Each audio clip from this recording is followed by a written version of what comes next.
Thanks for watching this series about how to mix live music. I hope you've learned a lot. Now we've covered the theory of gain structure, EQ, dynamics, groups, and effects. Let's put it into practice. We have a live band coming in and we're going to do a sound check. Let's be reminded of everything we've talked about so far this series. Before we arrive at the venue, we should do some planning. Find out which instruments and singers are in the band. Make a stage plot and a channel list for the mixer. Select which microphones and monitor speakers to use. There are a few more things we could do in advance. Label the channels and connectors on the mixing console. Switch on phantom power for the channels that need it, and apply high-pass filters to all the channels except bass guitar, kick drum, and music playback. We could assign channels to DCAs or groups, and even do some panning. We should also find out about the venue and the event, the size and layout of the hall, number of people attending, style of music, any restrictions on sound pressure level due to local regulations or the organizer's wishes.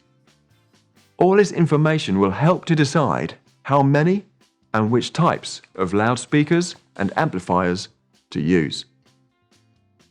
Once we're at the venue, hopefully there'll be time for some preparations before the band arrive. You should aim to have all the speakers, amps and mixers set up, and at least all the vocal mics positioned.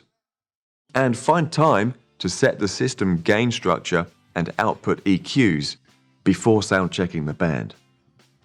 Remember to use some familiar playback music to test the system's sound. Then use the vocal mics to find and cut the frequencies that cause feedback, both in the front of house PA speakers and in the stage monitors. Make sure you know which monitor speaker is connected to which aux bus, and check they are able to receive a good sound from the mixer. After that, you could set up a talkback mic to allow communication with the musicians without running back and forwards between stage and mixing position. Use a spare channel on the mixer or the dedicated talkback connector on MGP32X. Mute all the channels on the mixing console before connecting all the band instruments and microphones. This is easily achieved on the TF consoles by using the input mute button. Remember to enable plus 48 volts for the mics and DI boxes that need it. If you're setting up a band for the first time, I suggest you put all input gain, aux sends and fader levels to minimum before proceeding, to avoid any unexpected sudden loud sounds. After everything is connected, unmute and start to check each input channel on the mixer is receiving the correct sound. Get each musician to play or sing at a normal level and set the input gains. Remember to use the Q or PFL buttons to set the level and hear the sound. Which order should you run the sound check? It's up to you.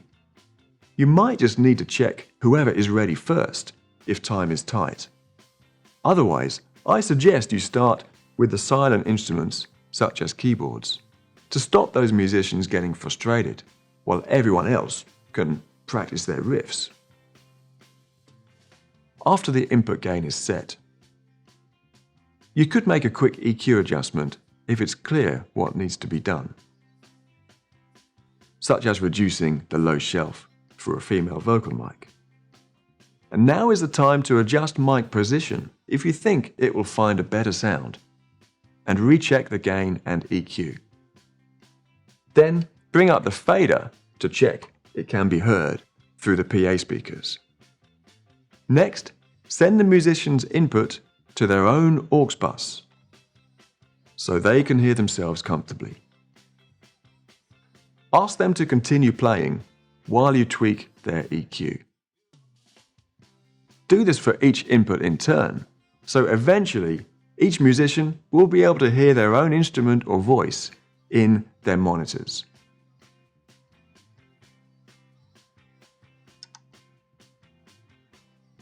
After you've established that all inputs and outputs are set up correctly, ask the band to play together for a minute. No need for a whole song, just long enough for the performers to consider any additional inputs they need to hear in their monitors. Make sure the sound is also coming through the PA speakers at this time, because it will affect the sound balance they hear. Try to make the musicians comfortable with their aux mixes while making sure the stage volume doesn't get too loud for the room you are in. Remember that turning several channels down may be more effective than turning one up. Now the band should be ready to rehearse. As they play, you can check the balance of all the instruments and vocals, adjusting faders and panning accordingly. Consider whether to adjust any EQ to help an instrument either blend in or stand out. If you are using close tom mics, you can set up the noise gates at this time and evaluate any need for compression, reverb, and delay effects.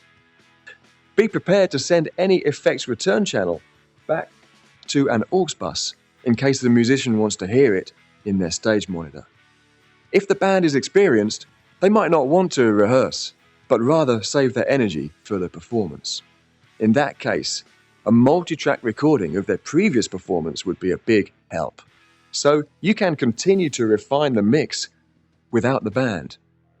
So in the final chapter of this series, we are going to look at live recording and virtual sound checks.